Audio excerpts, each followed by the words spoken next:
चलिए, good evening everyone.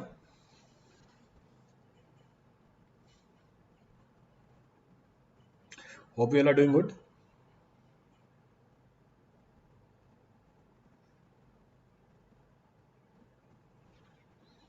चलिए, audio video clear है सबके लिए? Is audio video clear for all?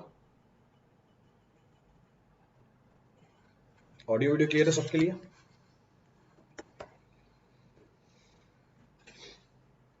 Clear है? चलिए, तो कल हम डिस्कस कर रहे थे, yesterday we were talking about, कल हमारा पॉइंट ऑफ डिस्कशन था properties of soil. So yesterday's class we were talking about properties of soil. Last कौन सी प्रॉपर्टी थी? What was the last property? Unit weight of solid कर लिया था। So unit weight of solid applicable only for dry condition. क्या sir? अच्छा, solid के अंदर और कौन सी कंडीशन आएगी? हमारा सॉइल का सॉलिड है, उसमें और कौन सी कंडीशन आएगी? Which else condition will be observed in that? Part 6 कर लिया था, पार्ट 6 कर लिया था। तो 7, तो 7 is specific gravity. So next of the property is specific gravity. So next of the property of the soil is termed as specific gravity.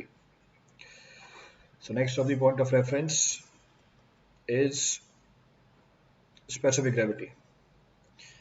हाँ, relationship बता दी थी आपको, relationship we have discussed in detail. तो अगली property जो available है soil की, वो हमारे पास है स्पेसिफिक ग्रेविटी। तो स्टार्ट कर रहे हैं इसको हम स्पेसिफिक ग्रेविटी को। पहला point, first type of specific gravity. The first type of specific gravity is true or absolute specific gravity. So true or absolute specific gravity.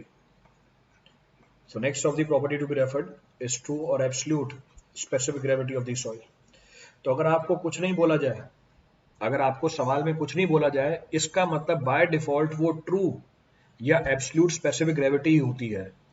अगर इसके अलावा कोई और स्पेसिफिक ग्रेविटी होगी तो वो मेंशन करके बताएगा, पर अगर वो मेंशन नहीं कर रहा है प्रॉब्लम में, इसका मतलब आपको मान के चलना है कि वो स्पेसिफिक ग्रेविटी कौन सी है, या तो ट्रू स्पेसिफिक ग्रेविटी है या एब्सोल्यूट स्पेसिफिक ग्रेविटी है। अब ये होती किसकी है स्पेसिफिक ग्रेविटी? ये सॉलिड की होती है। तो हम बोलेंगे स्पेसिफिक ग्रेविटी ऑफ सॉइल, पर आपको ध्यान रखना है, back of the mind you should know कि ये स्पेसिफिक ग्रेविटी सॉलिड की है। तो बोला जाएगा soil, but it will be the specific gravity of solid. तो यहाँ पे कंफ्यूजन क्रिएट होता है, इसलिए पहले ही क्लियर कर दिया उसको मैंने। तो जब भी कुछ नहीं बोला जाए, इसका मतलब बाय डिफॉल्ट वो स्पेसिफिक ग्रेविटी सॉलिड की कहलाएगी। तो होती क्या है true specific gravity? So what is this true specific gravity? It is defined as, तो पहला पॉइंट बोल रहा है it is defined as ratio of, ये रेशियो है किसका? So it is defined as the ratio of, so it is defined as the ratio of weight of solids of given volume to the weight of standard fluid, हमारे केस में water है, to the weight of standard fluid, to the weight of standard fluid of same volume. तो in our case this fluid is water, हमारे केस में fluid water है। इसका मतलब आपको ध्यान रखना है कि volume of solid should be equal to volume of water. तो जिन भी दो चीजों को कंपेयर करते हैं, कंपैरिजन के लिए बेस सेम रखना है। तो for comparison base must be same. यहाँ बेस है हमारा वॉल्यूम, तो ये वेट है सॉलिड का to the weight of water का। आप वाटर की जगह कोई और फ्लूइड भी ले सकते हो, कोई चेंज नहीं आएगा हमारी कहानी में। पर आपको ध्यान रखना है, जिन भी दो चीजों के वेट को आप कंपेयर कर रहे हो, उनका वॉल्यूम क्या हो? सेम हो। तो ये हमारी स्पेसिफिक ग्रेविटी होती है। अगर मैं इसको आगे और कैलकुलेट करूं, it is being further calculated in detail, तो कोई मैथमेटिकल चेंज नहीं आएगा अगर मैं इसको मल्टीप्लाई और डिवाइड कर दूं किससे? वॉल्यूम ऑफ सॉलिड से। There is no mathematical change if I multiply and divide this with volume of solid. मैंने इसको मल्टीप्लाई भी कर दिया, डिवाइड भी कर दिया वॉल्यूम ऑफ सॉलिड से, क्योंकि volume of solid volume of water के बराबर है। Since volume of solid is equal to volume of water, आप रिप्लेस कर सकते हो एक वॉल्यूम ऑफ सॉलिड को वॉल्यूम ऑफ वाटर से। तो मैंने ऊपर वाले वॉल्यूम ऑफ सॉलिड को वॉल्यूम ऑफ वाटर से रिप्लेस कर दिया। अब कैलकुलेट करके बताओ क्या आ रही है स्पेसिफिक ग्रेविटी। अब अगर इसको डिटेल में देखें, if I refer this in detail, weight of solid to the volume of solid is unit weight of solid, weight of water to the volume of water is unit weight of water. तो हम बोल सकते हैं specific gravity किसके बराबर है? Specific gravity may be defined as the ratio of unit weight of the solid to the unit weight of water. ये ratio बन गया unit weight of solid to the unit weight of water. अगर आप wait की जगह मास बोलने लग जाओगे, तो ये रेशियो हो जाएगी density of the solid to the density of water. तो उस समय हम डेंसिटी के टर्म में बोलने लग जाएंगे। अभी हम किसके टर्म में बोल रहे हैं? वेट के टर्म में बोल रहे हैं। Presently we are talking in terms of weight. तो अगर आपको ये बोला जाए कि स्पेसिफिक ग्रेविटी है, इसका मतलब बाय डिफॉल्ट वो स्पेसिफिक ग्रेविटी किसकी है? सॉलिड की है। So by default it is specific gravity of solids only. कोई सा पॉइंट रिपीट करना उसमें से? Any point to be referred from this for anyone? Clear है यहाँ तक? चलिए आगे बढ़ते हैं। तो ये स्पेसिफिक ग्रेविटी तो क्लियर हुई। नेक्स्ट है, next is mass specific gravity. So next of the specific gravity available is termed as mass specific gravity. Next specific gravity है mass, इसको bulk भी बोलते हैं, इसको apparent specific gravity बोलते हैं। So it is also termed as apparent specific gravity. तो कुछ भी नाम दे दो उसका। तो mass है, bulk है या apparent specific gravity। ये specific gravity किसकी है? ये specific gravity soil की है। This is the specific gravity of soil. पीछे किसकी थी? सॉलिड की थी। इसको कैसे डिफाइन किया है हमने? इसको डिफाइन किया है वेट ऑफ सॉइल। पीछे क्या लिखा था? Solid. So weight of soil of given volume to the weight of standard fluid of same volume, to the weight of standard fluid of same volume. अब ध्यान रखना, यहाँ पे हमारा जो फ्लूइड है दोबारा वाटर है, अगेन इट इज वाटर, पर इस बार वॉल्यूम ऑफ वाटर किसके बराबर है? वॉल्यूम ऑफ सॉइल के बराबर है। पिछली बार वॉल्यूम ऑफ वाटर किसके बराबर था? वॉल्यूम ऑफ सॉलिड के बराबर था। तो अगर मैं इसकी रेफरेंस निकालूं, it is the weight of soil to the weight of water of same volume. तो अगर इसको हम सिंप्लीफाई करें, क्या मिलेगा हमें? सिंप्लीफाई करें इसको, मिलेगा unit weight of the soil to the unit weight of water. कैसे सिंप्लीफाई करें? सेम पीछे वाली कहानी की तरह। तो अगर स्पेसिफिक ग्रेविटी बोला जाए तो वो सॉलिड की स्पेसिफिक ग्रेविटी है। सिग्निफिकेंस क्या है? सॉलिड हमारे फ्लूइड से कितने गुना भारी है। अगर हम मास, बल्क या अपरेंट स्पेसिफिक ग्रेविटी की बात करें, इसका मतलब ये सॉइल की स्पेसिफिक ग्रेविटी है। It is the specific gravity of soil. Physical significance क्या है? इस बार फिजिकल सिग्निफिकेंस है कि हमारी सॉइल स्टैंडर्ड फ्लूइड के कंपैरिजन में कितने गुना भारी है। हमारा स्टैंडर्ड फ्लूइड क्या है? पानी है। Our standard fluid is water. कल हमने क्या डिस्कस किया था? Yesterday we have discuss what? Unit weight of solid is more than bulk unit weight। कल हमने डिस्कस किया था कि unit weight of solid is more than bulk unit weight. इसका मतलब हमारी जो ट्रू स्पेसिफिक ग्रेविटी होती है वो ज्यादा होती है किससे? मास स्पेसिफिक ग्रेविटी से। It means true specific gravity is more then mass specific gravity. क्योंकि ये मास स्पेसिफिक ग्रेविटी है, इसके सबस्क्रिप्ट मैंने क्या लिख दिया? m लिख दिया, ये बताने के लिए कि ये मास स्पेसिफिक ग्रेविटी है और ये ट्रू स्पेसिफिक ग्रेविटी है। क्लियर है यहाँ तक की कहानी? कोई सा पॉइंट रिपीट करना उसमें से? Any point to be referred from this for anyone? कोई सा भी रेफरेंस निकाल लो उसमें। क्लियर है चीज? क्लियर है। चलिए अब कुछ स्पेसिफिक ग्रेविटीज की बात करते हैं हम, स्टैंडर्ड जो सॉइल है। और एक डाउट और क्लियर हो जाएगा जो मैंने आपको पहले दिन बोला था। जो पहले दिन बोला था कि जो छोटे साइज के पार्टिकल होते हैं उनमें डेंसनेस ज्यादा होती है, यानी उनकी स्पेसिफिक ग्रेविटी ज्यादा निकल के आती है। कैसे निकल के आती है? वो स्टैंडर्ड डाटा देख लेते हैं। So that standard data can be referred. तो नेक्स्ट पॉइंट बोल रहा है specific gravity of different soils are as follows. So specific gravity of different soils are as follows. अब कौन कौन सी सॉइल है और स्पेसिफिक ग्रेविटी कितनी है, उसकी रेफरेंस निकालनी है हमें। So soil and specific gravity. कौन कौन सी सॉइल है हमारे पास? सॉइल है सैंड एंड ग्रेवल। तो sand and gravel. Next we have silt and silty sand. तो silt and sandy sand.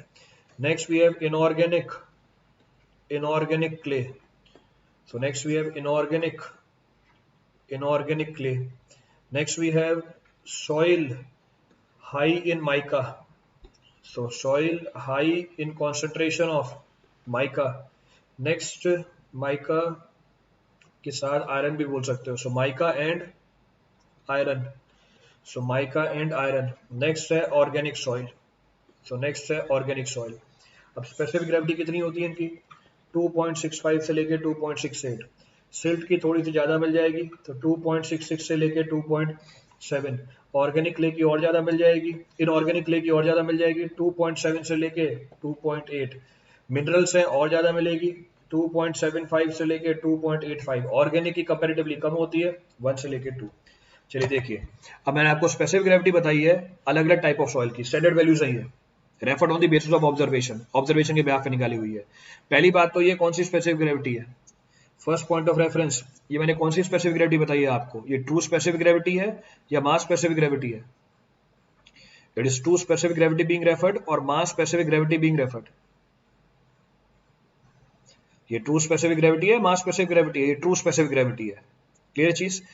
Variation check करो, सैंड और ग्रेवल की 2.65 से लेकर 2.68, सिल्ट और सिल्टी सैंड की 2.66 से लेकर 2.7, इनऑर्गेनिक क्ले की 2.7 से लेकर 2.8, soil high in mica and iron 2.75 से लेकर 2.85, ऑर्गेनिक सॉइल की 1.2। अब कंक्लूजन क्या मिले, चेक दी कंक्लूजन। पहला पहला फाइन ग्रेन सॉइल की स्पेसिफिक ग्रेविटी ज्यादा है, कोर्स ग्रेन सॉइल की स्पेसिफिक ग्रेविटी ज्यादा है?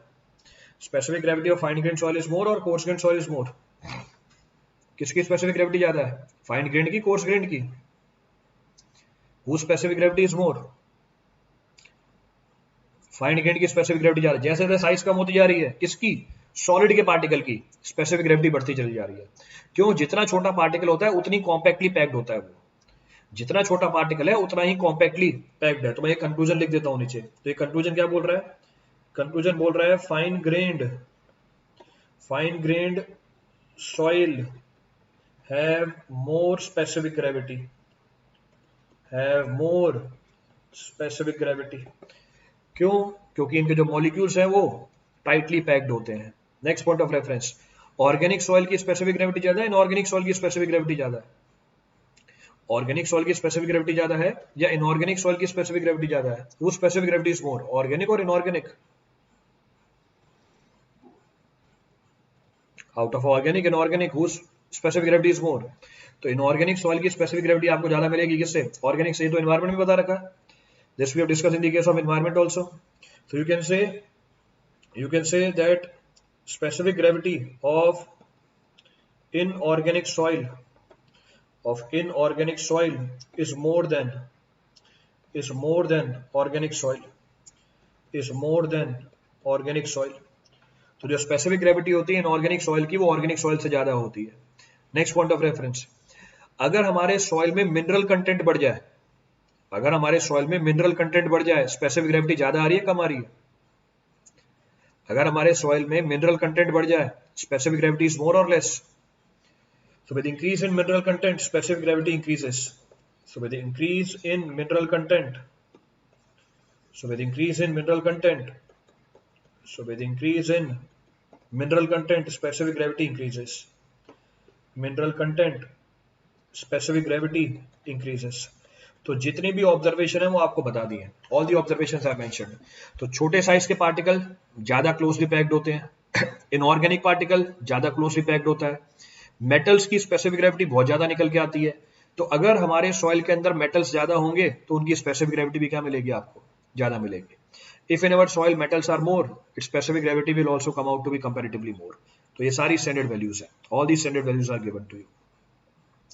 अब कोई सा पॉइंट रिपीट करना हो इस पूरी कहानी में से, any point to be referred from this for anyone. Second point, कौन सा सेकंड पॉइंट? सारे पॉइंट तो बता दिए। Why clay particles are more densely packed than, अच्छा क्ले किसने बनाई है, क्ले किसने बनाई है, क्ले किसने बनाई है? Why with increase in mineral content? Because minerals are heavier. तो जब भी सवाल पूछते हो एक बार सोचा करो अपने दिमाग में क्या पूछने जा रहे हो। भैया मिनरल्स भारी होते हैं, आयरन की स्पेसिफिक ग्रेविटी भी करेंगे आगे। आयरन खुद की स्पेसिफिक ग्रेविटी निकालोगे 7 के आसपास जाएगी उसकी। आयरन की स्पेसिफिक ग्रेविटी निकालोगे इंडिविजुअल आयरन की, इट इज अप्रोक्सीमेटली 7। तो अगर सॉइल में कोई भारी चीज डाल दोगे तो उसकी स्पेसिफिक ग्रेविटी क्या कर जाएगी, बढ़ जाएगी। So more is the mineral content in the soil particles, more is the specific gravity. और जब ये मैंने वैल्यूज लिखी थी, मैंने इसका आंसर पहले ही दे दिया था आपको। मैंने जब वैल्यूज लिखी थी क्या बोला था, on the basis of the observations, ये आपको वैल्यू दिखा रखी है, ऑब्जर्वेशन के बेसिस पे वैल्यू बता रखी है। और फिर साथ में जितना रीजन है वो मैक्सिमम एक्सटेंट तक बता दिया कि छोटे साइज के पार्टिकल ज्यादा डेंसली पैक्ड होते हैं इसलिए स्पेसिफिक ग्रेविटी ज्यादा आ रही है। इनऑर्गेनिक पार्टिकल ज्यादा डेंसली पैक्ड होता है in comparison to organic particle, इसलिए स्पेसिफिक ग्रेविटी ज्यादा आती है। क्योंकि मिनरल्स ज्यादा भारी होते हैं या स्पेसिफिक ग्रेविटी उनकी ज्यादा होती है, इसलिए अगर सॉइल में ज्यादा हुए तो स्पेसिफिक ग्रेविटी ज्यादा निकल के आती है। क्लियर चीज? चलिए, स्पेसिफिक ग्रेविटी का पैकिंग से क्या लेना देना, जितनी ज्यादा अच्छी पैकिंग होगी उतनी ज्यादा स्पेसिफिक ग्रेविटी निकल के आएगी। पैकिंग सॉलिड के अंदर की बात कर रहा हूं मैं, I am talking about the packing inside the solid. तो सॉलिड के अंदर जो मॉलिक्यूल है जितने ज्यादा डेंसली पैक्ड होंगे उतनी ही ज्यादा स्पेसिफिक ग्रेविटी निकल के आएगी। मोर is the specific gravity which will come out. Now the specific gravity in our standards is to be reported at the temperature of 27 degree Celsius। तो उसको मैं नेक्स्ट पॉइंट बना के लिख देता हूं। तो next point can be referred that as पर इंडियन स्टैंडर्ड, तो एज पर इंडियन स्टैंडर्ड, एज पर Indian standard specific gravity is reported, specific gravity is reported at 27 degree Celsius. तो हमारे स्टैंडर्ड के हिसाब से जो स्पेसिफिक ग्रेविटी है वो 27 डिग्री सेल्सियस पे रिपोर्ट की जाती है। Soft clay can contain small particles but it is not dense. अरे क्ले का सॉलिड है, मतलब कुछ बात समझनी नहीं है। सॉलिड की बात कर रहे हैं, सॉइल की बात नहीं कर रहे हैं। इसलिए शुरू में बताया था कि जब स्पेसिफिक ग्रेविटी बोलूं इसका मतलब सॉलिड है। वहां पे तो बोल दिया, हाँ समझ में आ गया। अब जब एप्लीकेशन की बारी है ये तो फालतू की बातें कर रहे हैं। जब आप बोल रहे हो स्पेसिफिक ग्रेविटी, इसका मतलब सॉलिड की स्पेसिफिक ग्रेविटी है, सॉइल की स्पेसिफिक ग्रेविटी नहीं है। तो क्ले की स्पेसिफिक ग्रेविटी की बात नहीं कर रहा मैं, क्ले के सॉलिड की स्पेसिफिक ग्रेविटी की बात कर रहा हूं। क्लियर है महेश लालवानी? तो इसलिए शुरू में चीज बताई थी कि भैया सॉलिड अलग है, सॉइल अलग है। Clay as a soil specific gravity कम मिलेगी, क्ले के सॉलिड की स्पेसिफिक ग्रेविटी ज्यादा मिलेगी। दो अलग अलग बातें हैं। तो कभी सॉइल और सॉलिड अलग अलग नहीं बोला जाता। अगर मैं बोलूं specific gravity by default solid है, इस बात को मैंने शुरू में क्लियर किया। क्लियर इसलिए किया कि आगे टाइम वेस्ट नहीं हो, पर एंड रिजल्ट वही है, टाइम वेस्ट करना ही बड़ा मुझे अल्टीमेटली, क्योंकि टाइम मुझे वेस्ट करना ही बड़ा अल्टीमेटली। मैं ये चाहता था टाइम वेस्ट नहीं हो ये फालतू का, इसलिए शुरू में क्लियर किया था कि जब मैं स्पेसिफिक ग्रेविटी बोलूं इसका मतलब सॉलिड की स्पेसिफिक ग्रेविटी है वो। क्लियर है पूरी कहानी? Sir if liquid is change such as we kerosene then specific gravity will change. भाई रुक जाओ, मेरी बात तो खत्म होने दो। कल भी डिस्कस किया था, जब मेरी बात पूरी खत्म हो जाए फिर डाउट पूछना। अभी मेरी बात खत्म नहीं हुई है पूरी, अभी मेरी बात पूरी खत्म नहीं हुई है, अभी बात चल रही है मेरी। Still I am talking about that. चलिए आगे बढ़ते हैं। सो आगे बढ़ते हैं। एज पर Indian standards specific gravity is reported at 27 degree Celsius. हम स्पेसिफिक ग्रेविटी को रिपोर्ट करते हैं 27 डिग्री पे। पर अगर आपको स्पेसिफिक ग्रेविटी किसी और टेम्परेचर पे बतानी है तो वो भी बता सकते हैं, that can also be reported. इसका मतलब क्ले सॉलिड्स में मॉलिक्यूल की क्लोज पैकिंग होती है। हाँ, इसका मतलब क्ले सॉलिड के अंदर उसके जो मॉलिक्यूल्स हैं उसकी क्लोज पैकिंग होती है। ये चीज मैंने बताई है आपको। This is the point being discuss. पर क्ले एज अ सॉइल में वॉइड्स ज्यादा होते हैं, इसीलिए उसके अंदर पैकिंग लूज निकल के आती है। Hence the packing comes out to be comparatively loose. तो यहाँ पे स्पेसिफिक ग्रेविटी का मतलब सॉलिड की स्पेसिफिक ग्रेविटी है। सो अगर आपको किसी और टेम्परेचर पे रिपोर्ट कर रहे हैं स्पेसिफिक ग्रेविटी को, कंसेप्ट कैन बी यूज। क्या कंसेप्ट यूज करेंगे? तो उसको लिखा हमने, if specific gravity is to be reported, is to be reported is to be reported at any other temperature, at any other temperature। अगर specific gravity हम report करें at any other temperature, at any other temperature, तो अगर मैं specific gravity को report करूं किसी भी दूसरे टेम्परेचर पे, मैं प्रिंसिपल यूज करूंगा कि जो यूनिट वेट है सॉलिड का वो कांस्टेंट है। तो प्रिंसिपल टू बी यूज कि सॉलिड के यूनिट वेट में कोई चेंज नहीं आएगा टेम्परेचर के बदलने से। हाँ, टेम्परेचर के बदलने से फ्लूइड के यूनिट वेट में जरूर चेंज आ जाता है। तो with change in temperature there is no change in the unit weight of the solid, but there is change in the unit weight of the fluid। So I'll use this concept to calculate the specific gravity at any other temperature। किसी भी और temperature पर निकाल सकते हो। कैसे? आप बोल सकते हो unit weight of solid at 27 degree Celsius is equal to unit weight of solid at t degree Celsius. तो मैंने इस प्रिंसिपल को यूज कर लिया। Unit weight of solid at 27 degree Celsius will be equal to specific gravity at 20 degree Celsius into unit weight of water at 27 degree Celsius.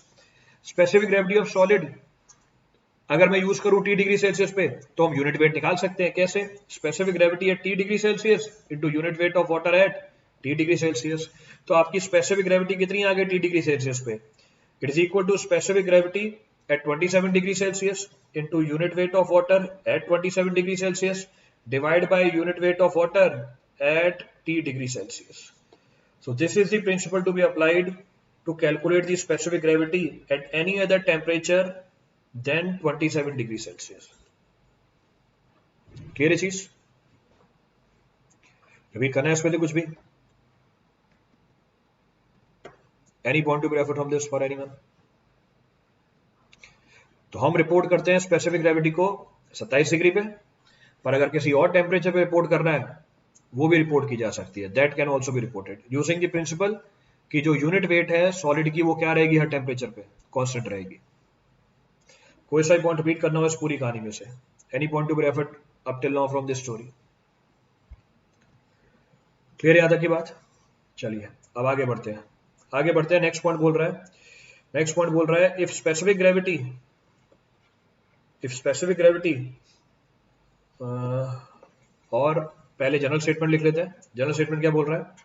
Specific gravity is referred with respect to, so specific gravity is referred with respect to, with respect to water as standard fluid, as standard fluid, as standard fluid.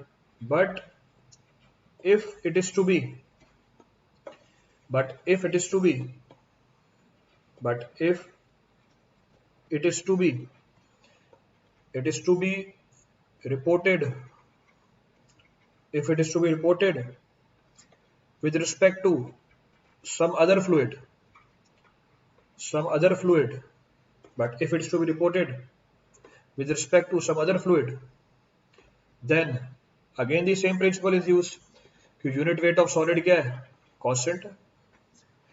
तो हम report करते हैं specific gravity को पानी के respect में, पर अगर आपको स्पेसिफिक ग्रेविटी को रिपोर्ट करना है किसी और फ्लूइड के रिस्पेक्ट में, again the principal use is what कि यूनिट वेट ऑफ सॉलिड क्या रहेगा, कांस्टेंट रहेगा। अगर unit weight of solid constant है, चाहे पानी यूज करो कोई और फ्लूइड यूज करो, इसमें चेंज नहीं निकल के आएगा। तो हम क्या बोलेंगे, specific gravity of solid into what, unit weight of water, क्योंकि आपने पानी के रिस्पेक्ट में बताया। This will be equal to specific gravity with respect to some other fluid into unit weight of that fluid, so into unit weight of that fluid. So specific gravity with respect to some other fluid will be equal to specific gravity with respect to water into unit weight of water to the unit weight of the fluid. What do you mean by unit weight of fluid to the unit weight of water? What do you mean by unit weight of the fluid to the unit weight of water? Unit weight of fluid to the unit weight of water क्या होगा ये? Unit weight of the fluid to the unit weight of water, ये क्या निकल के आ जाएगी, ये स्पेसिफिक ग्रेविटी निकल के आ जाएगी फ्लूइड की। This will be specific gravity of the fluid, ये स्पेसिफिक ग्रेविटी है फ्लूइड की, तो ये स्पेसिफिक ग्रेविटी निकल के आ गई फ्लूइड की। तो अगर पानी की जगह कोई और फ्लूइड आया, हम उसके रिस्पेक्ट में भी बता सकते हैं स्पेसिफिक ग्रेविटी को, that can also be reported. Clear है पूरी कहानी? अब मेरी बात खत्म हो गई है। Now I have discuss everything regarding specific gravity. अब कोई डाउट हो तो पूछ लो। Now whatever was to be discussed for specific gravity I have completed. अब कोई चीज बची हुई हो या कोई और चीज दिमाग में आ रही हो तो पूछ लो।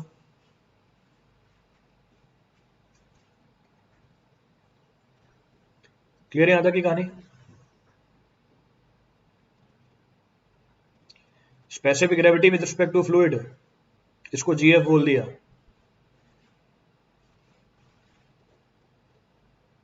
क्लियर है? चलिए आगे।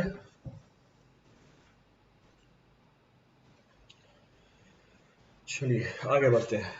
जी इज लोअर फॉर ऑर्गेनिक, क्योंकि मॉलिक्यूल्स जो होते हैं ऑर्गेनिक मैटर में वो लूजली पैक्ड होते हैं,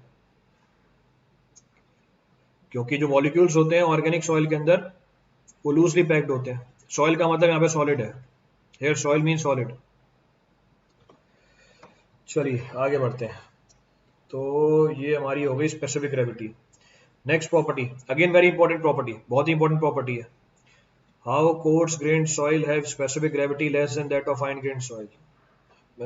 लेक्चर में पीछे बता रखा है 3-4 बार, उसको रिपीट करके सुन लेना। एक चीज अभी 5 बार बता दी, फिर वही चीज। Next of the property, so next of the property to be referred, next of the property to be referred is density index, density index or relative density or degree of density, or degree of density, or degree of density, degree of density. Weight of 1 kg of cotton equals to weight of 1 kg of iron. How specific gravity will decide the relationship between them. फिर से अश्विनी कुमार, कुछ समझ में नहीं आएगा तुम्हें, ना अभी समझ में है ना आगे समझ में आया है। जब आप बोल रहे हो weight of 1 kg of cotton is equal to weight of 1 kg of is equal to 1 kg of what, iron, यहाँ पे आपने किसको कंपेयर किया है, पूरे कंपाउंड को कंपेयर किया है। और स्पेसिफिक ग्रेविटी का मतलब क्या होता है, सॉलिड की स्पेसिफिक ग्रेविटी होती है। तो 100 बार बोल दिया ये चीज, तब भी समझ में नहीं आई तो आगे भी कभी समझ में नहीं आएगी। कॉटन में सॉलिड भी है, कॉटन में अंदर हवा भी है, तो आप हवा और सॉलिड दोनों को 1 किलो लेके चल रहे हो। स्पेसिफिक ग्रेविटी का मतलब सिर्फ सॉलिड की स्पेसिफिक ग्रेविटी होती है। तो अभी 10 बार मैंने बोल दिया, 11वीं बार वापस बता दिया कि जब स्पेसिफिक ग्रेविटी बोली जाएगी वो सॉलिड की स्पेसिफिक ग्रेविटी होती है, इट इज सॉलिड की स्पेसिफिक ग्रेविटी। पर जब आपने 1 kg कॉटन बोला, आपने 1 किलो मास लिया है कॉटन के सॉलिड का और अंदर जो हवा भरी हुई है उसका भी। क्लियर है?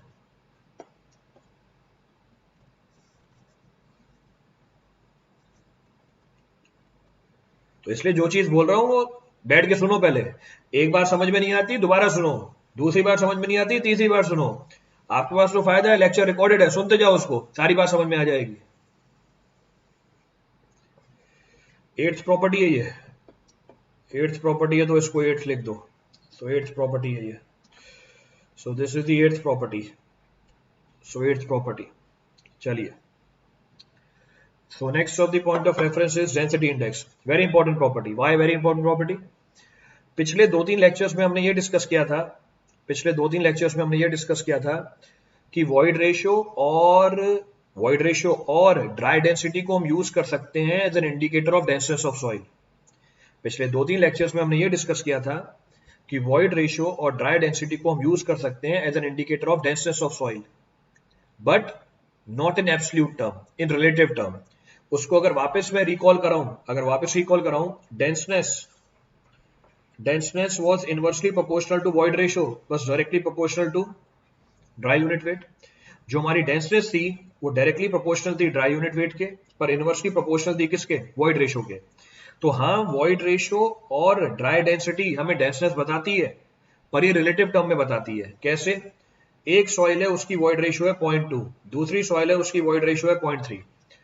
तो जिस सॉइल की वॉइड रेशियो कम है, इसका मतलब वॉल्यूम ऑफ वॉइड कम है, इसका मतलब ये ज्यादा डेंस है, इट इज मोर डेंस। तो आप बोल सकते हो पहली वाली सॉइल ज्यादा डेंस है दूसरी वाली सॉइल से, पर कितनी ये नहीं बताया जा सकता। This can not be referred. हम ये भी नहीं बता सकते पहली वाली सॉइल कितनी डेंस है या दूसरी वाली सॉइल कितनी डेंस है। उसी तरीके से एक सॉइल की ड्राई यूनिट वेट है 18 किलो न्यूटन पर मीटर क्यूब, दूसरे वाले सॉइल की ड्राई यूनिट वेट है 16.5 किलो न्यूटन पर मीटर क्यूब। जिस सॉइल की ड्राई यूनिट वेट ज्यादा, वो ज्यादा डेंस है, किससे, दूसरी वाली से जिसकी ड्राई यूनिट वेट क्या है, कम है। तो आप बोल सकते हो पहली वाली सॉइल ज्यादा डेंस है दूसरी वाली सॉइल से, पर कितनी ये नहीं बताया जा सकता। ये भी नहीं बताया जा सकता कि पहली वाली सॉइल कितनी ज्यादा डेंस है या दूसरी वाली सॉइल कितनी ज्यादा लूज है। तो हाँ, वॉइड रेशियो और ड्राई यूनिट वेट हमें डेंसनेस बताते हैं, पर एब्सोल्यूट टर्म में नहीं बताते। पर हमें इस प्रॉपर्टी को एब्सोल्यूट टर्म में भी मेजर करना है। उस एब्सोल्यूट टर्म में प्रॉपर्टी को मेजर करने के लिए हमारे पास पैरामीटर है डेंसिटी इंडेक्स। तो इसलिए डेंसिटी इंडेक्स की सिग्निफिकेंस वॉइड रेशियो से भी ज्यादा होती है, डेंसिटी इंडेक्स की सिग्निफिकेंस ड्राई यूनिट वेट से भी ज्यादा होती है। अब डेंसिटी इंडेक्स को रिलेटिव डेंसिटी भी बोल देते हैं, डिग्री ऑफ डेंसिटी भी बोल देते हैं, it is one and the same thing. तो ये तो इसका बेसिक कंसेप्ट हुआ। बाकी आगे इसको डिफाइन कैसे करते हैं, that can be referred. How it is being defined, उसको हम अलग से निकाल सकते हैं, तो वो हम सेपरेटली एनालाइज कर लेंगे कि इसको कैसे डिफाइन किया गया है। So how it is being defined by us. तो अगर इसकी रेफरेंस निकाले कैसे डिफाइन किया हुआ है, इट इज डिफाइंड एज, तो अगर इसकी रेफरेंस निकाले, it is defined as ratio of, so it is defined as ratio of, difference of, so it is defined as ratio of difference of void ratio of soil, in loosest state, void ratio of the soil in loosest state and natural state to the difference of void ratio of soil to the difference of void ratio of soil in denser state and natural state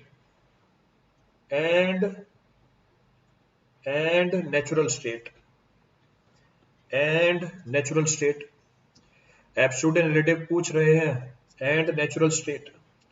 चलिए देखिए, तो density index कैसे define की हुई है? It is the ratio of difference of void ratio of the soil in its loosest state and natural state to the void ratio of the soil in its loosest state and void ratio of the soil in its difference of void ratio of the soil in its loosest state and densest state. Void ratio of the soil in loosest state and densest state. So this is how density index is being defined. कैसे define किया हुआ है check करो। तो इसकी significance तो बता दिया आपको, its significance is being discuss. अब डिफाइन कैसे किया इसको हमने? ये डिफाइंड है रेशो का। किसकी रेशो का? Ratio of difference. डिफरेंस किसकी? Void ratio of the soil in its loosest state. तो अगर मुझे बताओ सॉइल अपनी लूजेस्ट स्टेट में है, उसमें वॉइड्स मैक्सिमम होंगे या मिनिमम होंगे? अगर सॉइल अपनी लूजेस्ट स्टेट में है तो उसके अंदर वॉइड्स मैक्सिमम होंगे या मिनिमम होंगे? सॉइल प्रेजेंटली अपनी लूजेस्ट स्टेट में है तो उसके अंदर जो वॉइड्स होंगे वो मैक्सिमम होंगे या मिनिमम होंगे? It will come out to be maximum. अगर वॉइड्स मैक्सिमम है तो वॉइड रेशियो, अगर वॉइड्स मैक्सिमम है तो वॉइड रेशियो वो भी मैक्सिमम निकल के आएगा। तो it is the void ratio of the soil in its loosest state. E क्या है? Void ratio of the soil in natural state to the difference of what? Void ratio of the soil in its loosest state and densest state. अब मुझे ये बताओ, अगर soil अपनी densest state में है तो उसमें वॉइड्स मैक्सिमम होंगे या मिनिमम होंगे? अगर सॉइल अपनी डेंसेस्ट स्टेट में है तो उसमें वॉइड्स मैक्सिमम होंगे या मिनिमम होंगे? अगर सॉइल अपनी डेंसेस्ट स्टेट में है तो उसमें वॉइड्स होंगे मिनिमम, यानी वॉइड रेशियो भी क्या होगी? मिनिमम होगी। तो वॉइड रेशियो भी आ गई मिनिमम। तो ये रेशियो है difference of void ratio of the soil in its loosest state and natural state to the void ratio of the soil in its loosest state and densest state. Clear है चीज? अरे रुक जाओ, फिर से आगे, मतलब अभी डेंसिटी इंडेक्स खत्म भी नहीं किया। सर कैसे निकालेंगे इसको? ये पिछले 5 दिनों से ये पूछ रहा है, सर कैसे निकालेंगे इसको? तुम ही हो ना जो पिछले 5 दिनों से पूछ रहे हो हर प्रॉपर्टी में, सर कैसे निकालेंगे इसको? 100 बार पूछ रहे सवाल, सर कैसे निकालेंगे? हर बार सेम जवाब दिया है कि भाई अजी अभी प्रॉपर्टी कर रहा हूं मैं, प्रॉपर्टी खत्म हो जाए, इसको मेजर करने का तरीका बता दूंगा आगे, पहले प्रॉपर्टी तो खत्म होने दो। सर कैसे निकालेंगे लूजर स्टेट के अंदर? प्रॉपर्टी खत्म हो जाए उसके बाद बता दूंगा। I discuss that point also. पिछले 5 दिनों से वही पूछे जा रहा है, सर कैसे निकालेंगे, सर प्रॉपर्टी कैसे निकालेंगे? रुक जाओ, 5-10 दिन रुक जाओ, जब ये प्रॉपर्टी खत्म हो जाएंगी उसके बाद निकालेंगे उसे। Then we'll discuss how to find it. Next point of reference, ये ई मैक्स और ई मिनिमम क्या होता है उसको मेंशन कर देते हैं। तो ई मैक्स और e minimum for your reference, e max है void ratio in loosest state. So void ratio in loosest state, this is void ratio in natural state, then void ratio in densest state, ये void ratio है soil की densest state के अंदर। ई minimum पे 0 possible है क्या? विकी देसाई, अगर void ratio 0 हो गया मतलब वॉल्यूम ऑफ void 0 हो गई। अगर वॉल्यूम ऑफ void 0 हो गई क्या वो सॉइल कहलाएगी? अगर void ratio 0 हो गई यानी वॉल्यूम ऑफ void 0 हो गया, अगर वॉल्यूम ऑफ वॉइड 0 हो गया क्या वो मीडियम सॉइल कहलाएगा? हाँ, आपका ही जवाब दे रहा हूं मैं। अगर सॉइल के अंदर वॉइड 0 हो जाएगी क्या वो सॉइल कहलाएगा? It will not be termed as soil. बात सॉइल की चल रही है, you are talking about the soil. इसलिए जब क्लास लगाते हो पीछे वाली लेक्चर लगा के आया करो, सारी चीजें इंटरलिंक्ड है, all the points are interlinked. तो ई मिनिमम 0 नहीं हो सकता सॉइल के लिए, it is not possible for soil. Next point of reference, next point क्या बोल रहा है? नेक्स्ट पॉइंट बोल रहा है it is used to represent the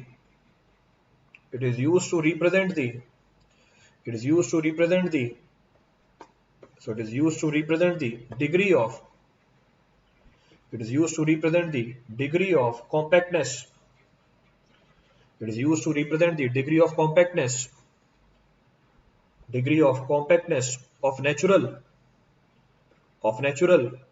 cohesionless soil, of natural cohesionless soil in absolute term, in absolute term, in absolute term, natural cohesionless soil in absolute term, and is not applicable for cohesive soil, and is not applicable for, is not applicable for, and is not applicable for cohesive soil. ये cohesive soil के लिए काम नहीं करता. This parameter is not for cohesive soil, not applicable for cohesive soil due to uncertainties, due to uncertainties involved, due to uncertainties involved, due to uncertainties involved in finding the, uncertainties involved in finding the void ratio of cohesive soil, void ratio of cohesive soil in loosest state, void ratio of cohesive soil in loosest state. So void ratio of cohesive soil in loosest state. चलिए देखिए पूरी कहानी क्या लिखी. पहले तो आपको इसका सिग्निफिकेंस बता दिया. नेक्स्ट पॉइंट क्या बोल रहा है? नेक्स्ट पॉइंट ये बोल रहा है, ये जो डेंसिटी इंडेक्स है हमारी, this density index is used to indicate the degree of denseness of the soil. ये डेंसिटी इंडेक्स हम यूज करते हैं डिग्री ऑफ डेंसनेस बताने के लिए. किसकी? सिर्फ कोहेजनलेस सॉइल की. This parameter is not applicable for cohesive soil. ये पैरामीटर काम नहीं करता कोहेसिव सॉइल के लिए. अब क्यों काम नहीं करता कोहेसिव सॉइल के लिए? उसका एक्सप्लेनेशन यहीं पर ही मेंशन्ड है. कैसे मेंशन्ड है? अगर मुझे डेंसिटी इंडेक्स निकालनी है, मुझे ये तीनों वॉइड रेशियो कैलकुलेट करने पड़ेंगे. Void ratio in loosest state, natural state and densest state by performing the test over the soil. क्या टेस्ट है? वो टेस्टिंग आगे करेंगे सॉइल की हम. अब कोहेसिव सॉइल में दिक्कत ये आती है कि हम उसकी लूजेस्ट स्टेट में लैब में कोई टेस्ट परफॉर्म करके वॉइड रेशियो नहीं निकाल पाते. तो क्योंकि कोहेसिव सॉइल में हम वॉइड रेशियो लूजेस्ट स्टेट में नहीं निकाल पाते, ये पैरामीटर कोहेसिव सॉइल के लिए एप्लीकेबल नहीं होता. तो इसका मतलब ये नहीं है कि आप क्ले के लिए अप्लाई नहीं कर सकते, अप्लाई कर सकते हो, पर दिक्कत ये है कि जब अप्लाई करने जाओगे आपको उसकी वॉइड रेशियो की वैल्यू ही नहीं पता होगी लूजेस्ट स्टेट के अंदर, क्योंकि वो वैल्यू हम टेस्ट परफॉर्म करके निकालेंगे आगे.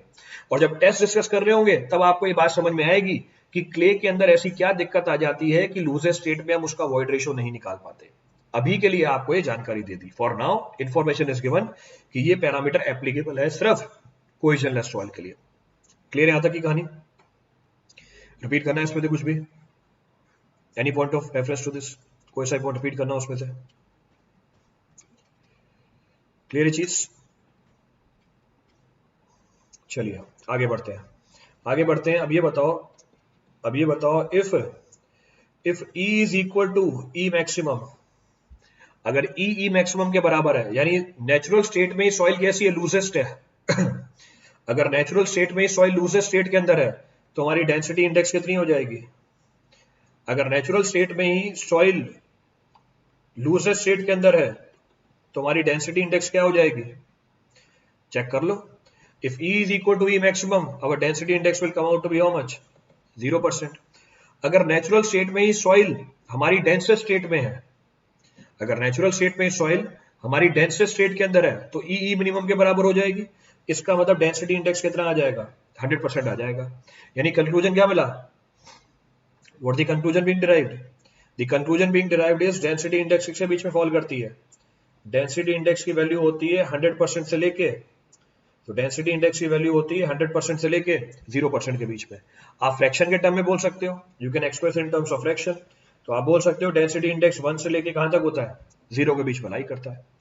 इसका मतलब हमारा density index ID, so density index ID is function of what? Density index function हो गया किसका? वॉइड रेशियो का. It means our density index is a function of void ratio. इसको आप ग्राफिकली भी दिखा सकते हो. I can show this variation graphically also. तो इसको ग्राफिकली चेक करें. तो अगर इसको ग्राफिकली चेक करें, y एक्सिस पे है डेंसिटी इंडेक्स, x एक्सिस पे है void ratio. So on x axis we have void ratio, तो x एक्सिस पे हमारी वॉइड रेशियो. तो अगर हमारी void ratio, if our void ratio is minimum, तो अगर हमारी वॉइड रेशियो मिनिमम है, so if our void ratio is minimum, इसको एक्सटेंड करो, ये एक्सटेंड कर दिया। अगर हमारी वॉइड रेशियो मिनिमम है, if the void ratio is minimum, density index कितनी निकल के आएगी? So if our void ratio is minimum, density index will come out to be how much? 100% और 1। अगर हमारी वॉइड रेशियो मैक्सिमम है, if void ratio is maximum, density index will come out to be 0, density index 0 निकल के आ जाएगी। Any point to refer from this now? Next point of reference, अभी हमने पीछे डिस्कस किया कि जो डेंसनेस है वो इनवर्सली प्रोपोर्शनल है वॉइड रेशियो के, और डायरेक्टली प्रोपोर्शनल है किसके? ड्राई यूनिट वेट के। Silt is included, is silt cohesive soil? क्या सिल्ट कोहेसिव सॉइल है? क्या सिल्ट कोहेसिव सॉइल है?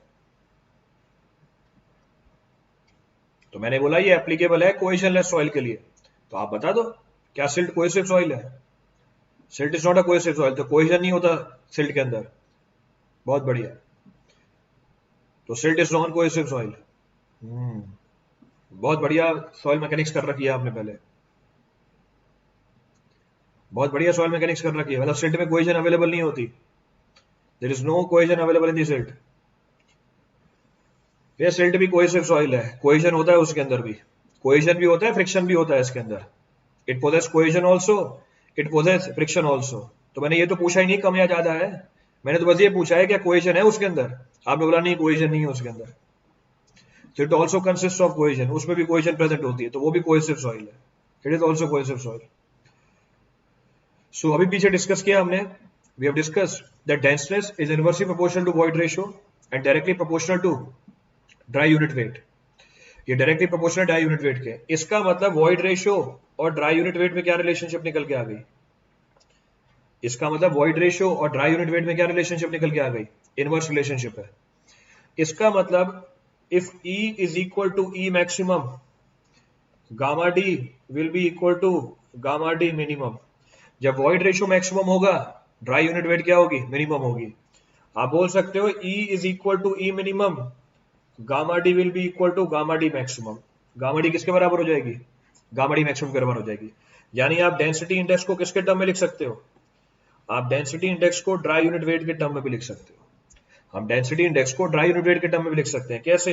1 upon gamma d minimum upon 1 by gamma d divide by 1 by gamma d minimum minus 1 by gamma d maximum into 100. So same density index can also be written in terms of dry unit weight of the soil. तो ये हमने dry unit weight के term में लिख दिया। Clear है चीज? Repeat करना है इसमें से कुछ भी? Any point to be refer from this for anyone? Next point of reference, हमने बोला ये डेंसिटी इंडेक्स हमें एब्सोल्यूट टर्म में डेंसनेस बताता है। कैसे बताता है? चेक कर लो। तो वैल्यू है डेंसिटी इंडेक्स की, next we have degree of denseness. So degree of denseness, तो अगर हम डेंसिटी इंडेक्स को रिलेट करें डिग्री ऑफ डेंसनेस के साथ एब्सोल्यूट टर्म में, this is the absolute relationship between, सवाल मिलेगा इसके ऊपर आपको, you will find the problem on this. So this is very loose soil, तो very loose soil, this is loose soil, ये लूज सॉइल है। Then we have medium dense soil, so medium dense soil. Then we have dense soil, फिर हमारे पास dense soil है। Last we have very dense soil, last में हमारे पास very dense soil है। तो डेंसिटी इंडेक्स हमें डेंसिटी बताता है सॉइल की इन एब्सोल्यूट टर्म्स। ये एब्सोल्यूट टर्म में निकल के आ गई ये जानकारी। अब कोई सा ही पॉइंट रिपीट करना हो इस पूरी कहानी में से, any point to be refer from this for anyone? Clear है पूरी कहानी? रिपीट करना है?